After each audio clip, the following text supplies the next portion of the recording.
Connecticut's #1 local news. This is Channel 3 Eyewitness News. Good morning, everyone. Thanks so much for joining us on this Monday, April 18th. I'm Nicole Nalepa. It is a busy start to the work week. Here are some of your top stories we're following for you. First up, the state's COVID-19 positivity rate has increased again slightly. As of Friday, it was sitting at 6.51%. The governor's office says 161 people are currently in the hospital fighting COVID. And of that number, 46 are not fully vaccinated. Now, the state's flagship university is requiring masks yet again. So starting today, students and staff at UConn will be required to mask up in specific areas on campus. Channel 3 Eyewitness News reporter Marcy Jones has the latest on what this means for the rest of the semester. Administration at UConn announced Friday that masks will be required again for all classes, workspaces, and indoor events that exceed 100 people, starting April 18th. The university says the slight uptick in COVID-positive cases, specifically citing a recent 7-day reporting period in which there were approximately 150 new positive cases on both on and off campus. Connecticut's positivity rate sits at around 6.5%. Some say that information alone is enough to justify the move to bring back masks. Others say they believe it's time to move forward, not backward. I was very surprised, honestly, when the university took down the mandate for classrooms originally. I was hesitant to take mine off, but it did feel nice to have that little bit of freedom. I knew it wasn't going to last long personally. I was like, this isn't going to last for a while, but it was like a nice little taste of regular college, honestly. It was kind of nice not having to worry about a mask when you leave your dorm, but now you gotta be prepared. Marcy Jones, Channel 3 Eyewitness News. The mandate will remain in place, by the way, for the rest of the spring semester and through final exams. And a member of the UConn health team also told us that it will be likely in place for graduation. However, they'll constantly be reevaluating the situation. Scott? So much going on, Nicole, in the early warning forecast department. Frost advisory in effect for the immediate shoreline this morning. That is until further notice, as the growing season has begun along the shoreline. That's why the frost advisory has been issued, not in interior Connecticut, because the growing season has not yet begun. Now, tonight through tomorrow, wind advisory in effect. This is means business with gusts in excess of 45 miles an hour here in the state. There's also a coastal flood advisory for New Haven, a coastal flood warning for Fairfield, lower Fairfield counties, and that's because the water is going to get pushed in due to this coastal storm into the Long Island Sound, so there could be some flooding in the normally flood-prone areas of the Sound, so keep an eye out on things. In the meantime, enjoy a lovely day. Our Doppler scans the state dry.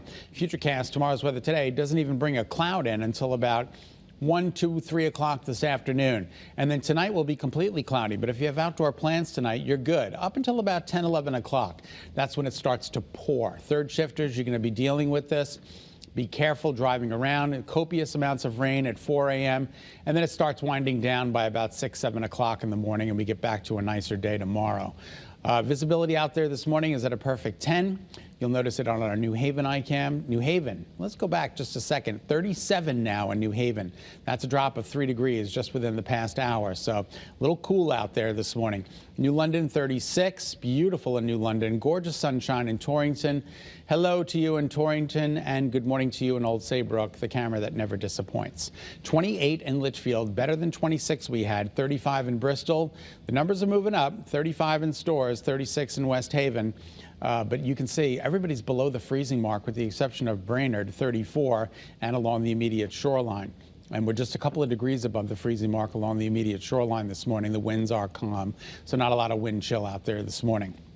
Our temperature trend is up to, look at this, upper 50s, close to 60 degrees by later on this afternoon with a mixture of clouds and sunshine.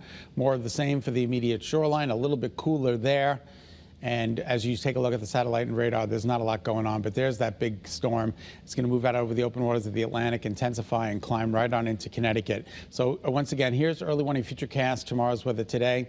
The closer perspective indicating some clouds, and then it's basically rain, rain, rain. There might be a little bit of snow mixed in the highest elevations of northern Litchfield County, but it's all rain. 4 o'clock it's pouring, 5 o'clock it's pouring, 6 a.m. it starts winding down, and then again tomorrow afternoon looks good.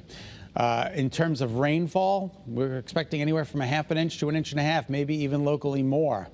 So keep that in mind. Today's daytime highs in the upper 50s, morning sun giving way to afternoon clouds, rain and wind overnight tonight through tomorrow morning. Partial clearing tomorrow afternoon. Wednesday, Thursday, Friday, Saturday, Sunday looking good with temperatures in the mid to upper 60s. 7:05 is now the time. Nicole, we'll send it back to you. All right, thanks, Scott. Hey, it's Marathon Monday, and today 30,000 runners from 122 different countries will be competing in this year's 126th running of the Boston Marathon. The race gets underway at 9 a.m., and this is the first time in 3 years that the marathon has returned to its traditional springtime Patriots Day holiday slot. Every time I go on a workout, I'm running for Boston. I'm going to get to Boston.